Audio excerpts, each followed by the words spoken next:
Magandang araw sa inyong lahat, mga giliw naming tagapakinig.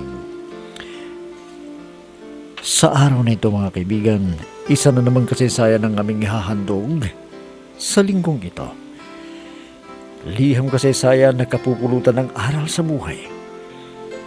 At ngayon mga kaibigan, narito po ang unang yugto ng liham kasaysayan na ipinadala ni Lilian dito sa ating dulang Love and Memories.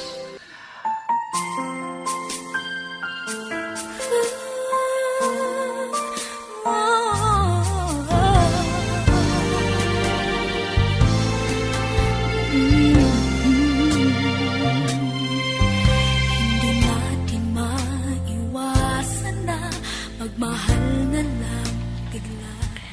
Tawagin na lamang ninyo ako sa pangalang Lilian. 24 taong gulang, may asawa at anak. Nais ko rin na marinig sa radyo ang kasaysayan ng aking pag-ibig sa lalaking minahal ko, na ang akala ko ay hindi na magbabalik sa piling. Ganito ko sisimulan ang lahat.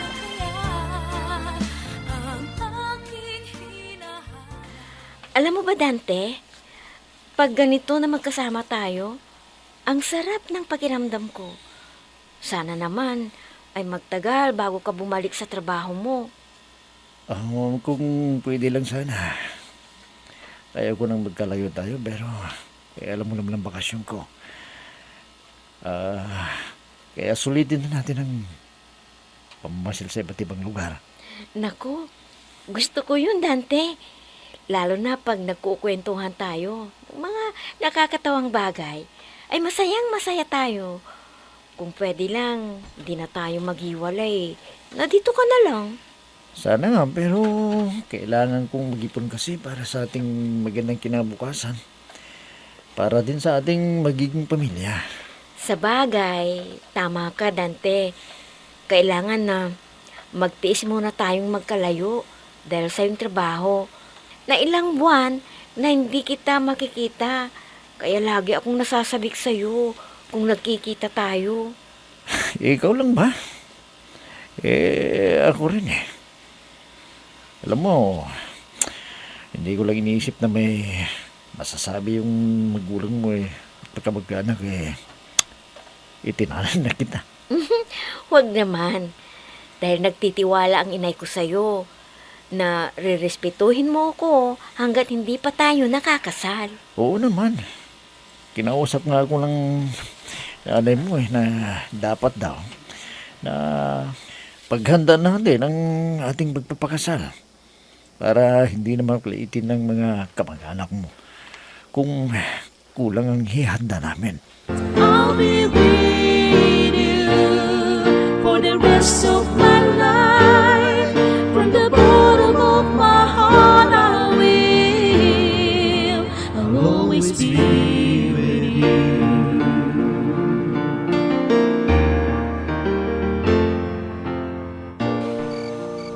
Magandang gabi, Aling Marita. Inihatid ko lang si Lilian para hindi na kayo mag-alala sa kanya. Oo. Siyempre, kaninang umaga pa kayo nagpaalam. Pero naggabihan kayo na gumala. Oo po, Aling Marita. Sinulit na namin ni Lilian na magkasama kami habang nandito pa ako at nakabakasyon. Ganun ba? Sana yung bilin ko sa'yo huwag niyong kalimutan dahil yun ay para rin sa inyong kapakanan. Huwag ko kayo mag-alala dahil gusto ko namang makapag-ipon para sa aming magiging pamilya ni Lilian. Ayaw ko naman danasin ng mga magiging anak namin na hirap ang buhay. Mabuti naman kung ganyan ang pangarap mo para lumaki ang mga anak ninyo na maayos at may mabuting kalagayan sa buhay. Napag-usapan ho namin yan, Aling Marita, para sa ikabubuti ng magiging pamilya ko. Kaya gagawin ko pong lahat. At asahan nyo, na matutupad ang aming pangarap ni Lilian. Salamat naman kung ganun. Kung naiintindihan mo ang bilin ko sa iyo. Ito'y para rin sa inyong magandang kinabukasan.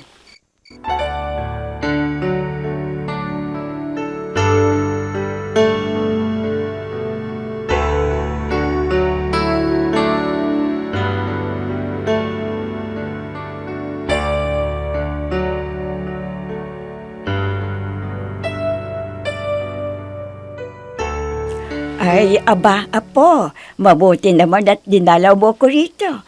Hindi ko na mahanap ang pumunta sa inyo dahil sa mga alaga ko. Oo nga po, Lola eh. Kaya ako na po ang pumunta dito para malaman ko naman ang inyong kalagayan. Ay, mabuti naman ako, apo, sa awa ng Diyos. Hindi ako nagkakasakit. Ang iyong inay, kumusta na rin siya? Nasa mabuti ring kalagayan. Masigla pa rin ang katawan kahit nasa palengke na nagtitinda ng mga gulay at iba pa. Ay, ang sipag naman talaga ng inay mo. Kahit hindi na magtinda ay mabubuhay kayo ng maginhawa. Dahil malaki rin ang sweldo ng itay mo, di ba? Oo nga po, Lola eh. Kaya lang, naiinip ang inay sa bahay kung nasa destino ang itay ko. Ay, ang tigas naman kasi ng ulo ng inay mo. Noon, sinabihan ko na huwag siyang makikipagrelasyon sa sundalo dahil iba't ibang lugar ang destino. O ano ngayon, ay nalulungkot pag nasa malayo ang destino ng itay mo. Oo nga po, Lola eh. Kaya naisipan ng inay na magtinda sa palengke para hindi siya nalulungkot at para malilibang siya. Ay, tama ka, Lilian. Gaya ko, nang namatay ang lulo mo. Talagang gusto ko na ring mamatay. Kaso, naisip ko na kasalanan sa Diyos kung kikitilin ko ang buhay ko. Kaya nagtanim-tanim ako dyan sa likod ng bahay ng mga gulay at nag-alaga ng manok at kambing para naman may libangan ako at pagkukunan ng ating pamumuhay. Pag naibenta ang inalagaan kong hayop at gulay. Ay, oo nga pala. Kumuha ka ng gulay at manok para may uulamin kayo at igugulay ng inay mo.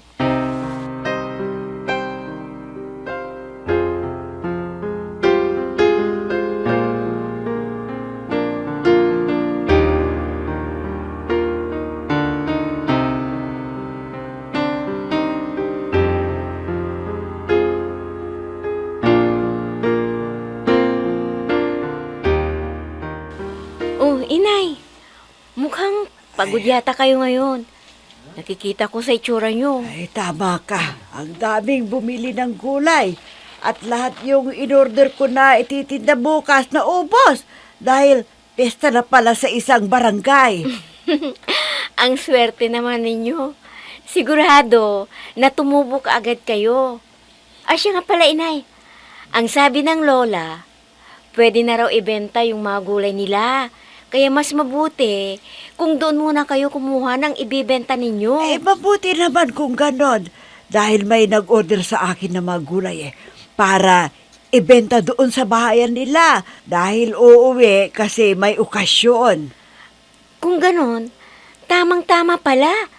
Dahil dinalaw ko si Lola para makita ang kalagayan nila doon. At natutuwa naman ako kasi hindi po siya nagkakasakit. Ay naku, salamat naman kung ganun anak. Kung nasa mabuting kalagayan ang lola mo. Dahil hindi siya tumitigil sa pag-aalaga ng mga hayop at pagtatanim ng iba't ibang kulay. Opo, inay. At pinagkakakitaan nila yun. May pera si Lola na pambili ng kanilang pangangailangan ng pinsan ko. Ay kung bakit kasi ayaw ng lola mo ang tumira dito sa bahay natin. Tayo lang naman ang nandito pag nasa destino ang tatay mo. Kung hindi niya maiwan ang bahay nila ng lolo mo, sana dito na siya. Ay, di bale. May kasama yata doon. Kaya ayaw niyang tumira dito sa atin.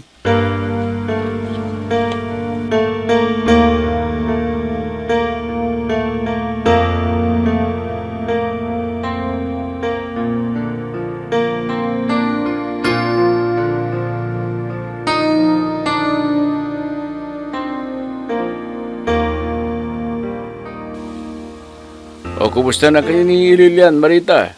Wala bang problema dyan? Wala naman. O ikaw, kumusta na ang kalagayan mo dyan? Kailan ka ba uli uuwi dito? Isang linggo pa, Marita. At kaya ako tumawag para ipaalam sa iyo na magpapadala ako ng sweldo ko.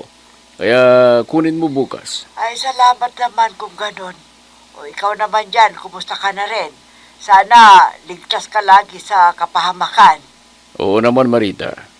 Dahil lagi mo akong pinagdarasal. Kaya nasa mabuti akong kalagayan. Ay, siyempre naman, para makasama ka pa namin ng anak mo. At di ko kayang tanggapin kung mawawala ka sa akin. Dahil mahal na mahal kita. Ganun din ako, Marita. Mahal na mahal ko kayo ng ating anak. Kaya nag-iingat ako kung may mission kami ng mga kasama ko. Dapat lang.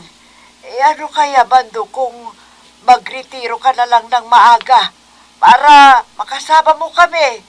Dahil mahigit 30 taon ka na rin sa serbisyo. Sapat na yun sa paglilingkod mo sa ating bayan at sa mga tao. Hayaan mo at pag-iisipan ko ba ang mga sinasabi mo. Hindi ako basta-basta makakaalis sa serbisyo hanggat malakas pa ako, Marita.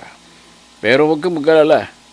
Susubukan kong magpaalam sa aming nakatataas na opisyal ng kasundaluhan. O sige na, at tinatawag na ako. Bye!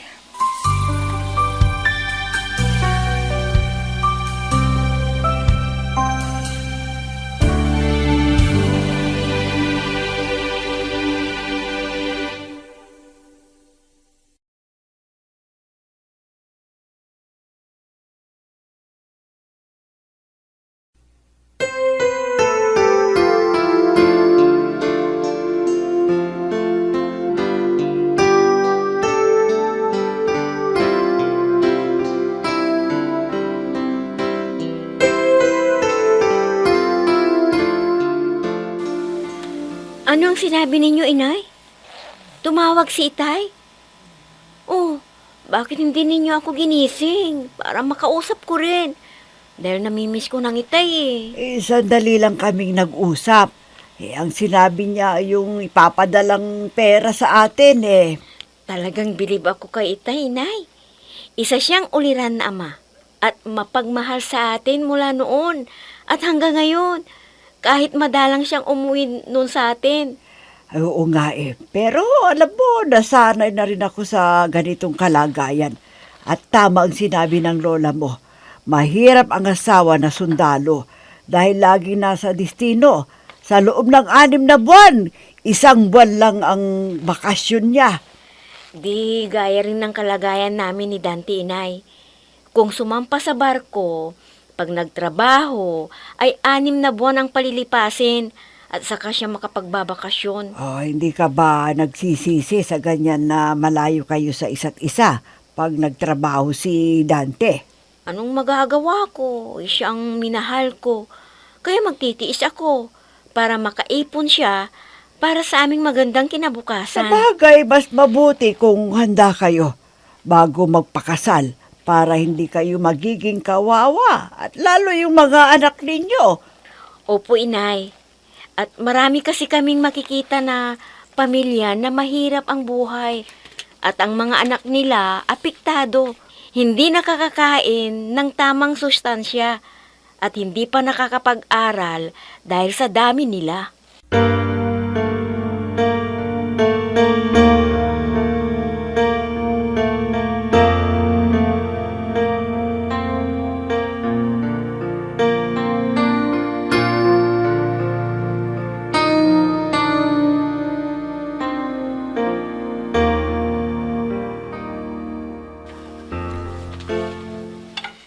Ang sabi ng aming commander ay may misyon na naman kami.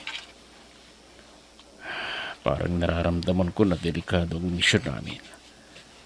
Kaya kailangan na sabihan ko yung isang kasamahan ko para kung ano man ang mangyari sa akin ay ipaparating niya sa aking pamilya kung may masamang mangyari sa akin. Kaya kailangan ang pag-iingat para di kami matalo ng mga kalaban Siguro pag nakaligtas ako sa misyon natin ito, ay gagawin ko ng sinabi ni Marita. Total, may edad na rin ako. Pwede na akong magretiro ng maaga para makasama ko pa ang aking pamilya.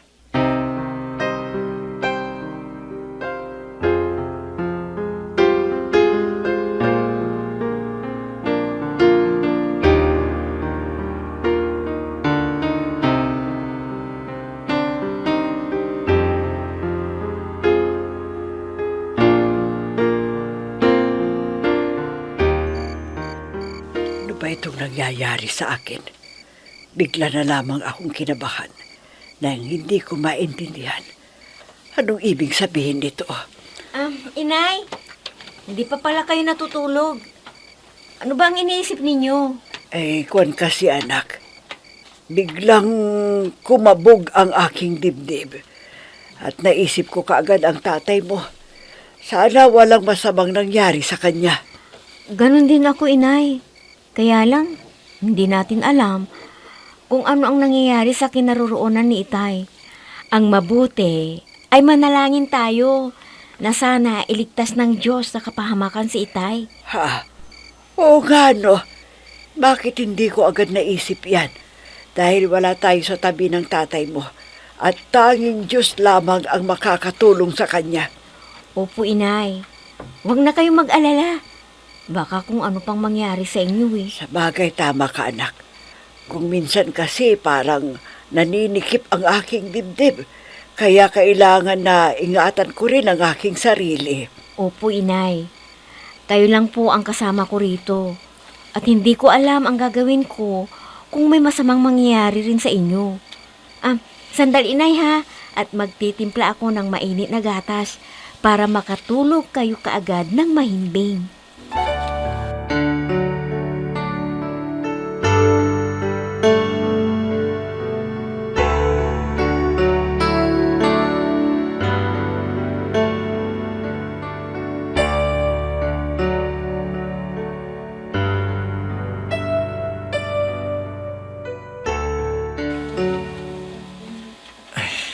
Ilang araw na lang babalik na ako sa trabaho. Lilian, sigurado na malungkot ka na naman. Oo naman, Dante. Pag nasa laot kayo, ay kinakabahan ako.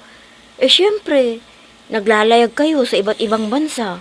Wala namang masamang mangyayari sa amin dahil tumutulong din kami sa mga nangangailangan. Kaya ipanatag mo ang loob mo. Dahil lagi akong nag-iingat para sa'yo. Dapat lang, Dante. Dahil hindi ko matatanggap na hindi mo ako babalikan. Wala namang problema dahil magkikita tayo at magkakausap ulit. Lalo na kapag nagbibideo call tayo. Kahit gabi-gabi, kung wala akong duty, tinatawagan kita, di ba? Sinabi mo yan ha. Ipangako mo rin na hindi mo ako ipagpapalit sa iba. Baka makakita ka ng Amerikana dyan Makalimutan mo na ako na naghihintay sa'yo. Ay, naku, ikaw talaga. Huwag kang mag-isip ng ganyan. Tingnan mo, 2 taon na tayong may relasyon, pero wala ka namang nakikita ng ibang babae sa buhay ko, di ba? Sige na nga. Pero ipangako mo sa akin, basta nakarating ka na sa iyong trabaho, ay mag-video call ka kaagad sa akin para alam ko na nakarating ka ng ligtas. Pwede ba, Dante? Ha?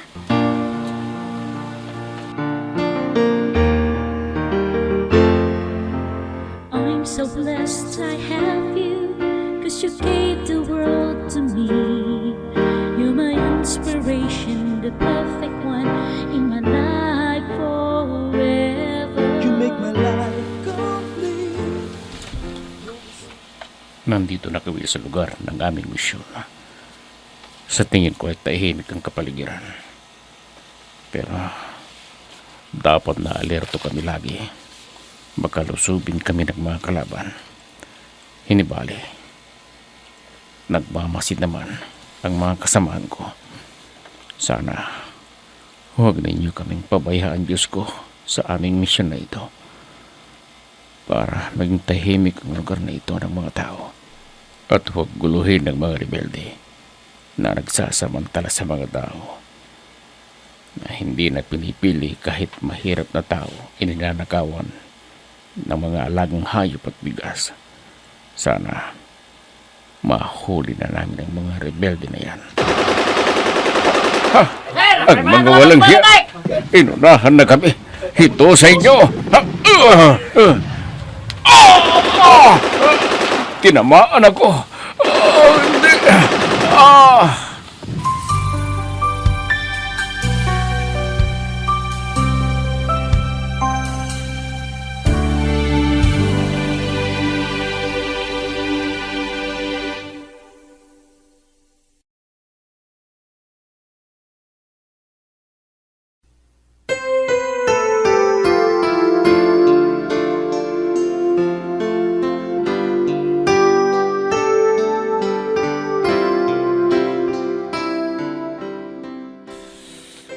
Ano kaya ang mangyayari sa ama ni Lilian?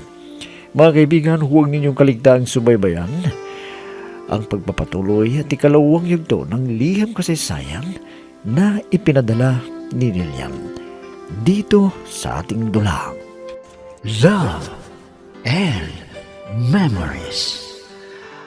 Mga nagbibigay buhay sa ating dula ay sina Mayra Abrihal Narnola, Susan Malikdem, Robert de Guzman, Yehuda Ismael, Eva Alcoriza, Jun Cabato, Ami Diaz, at si Oscar Ora.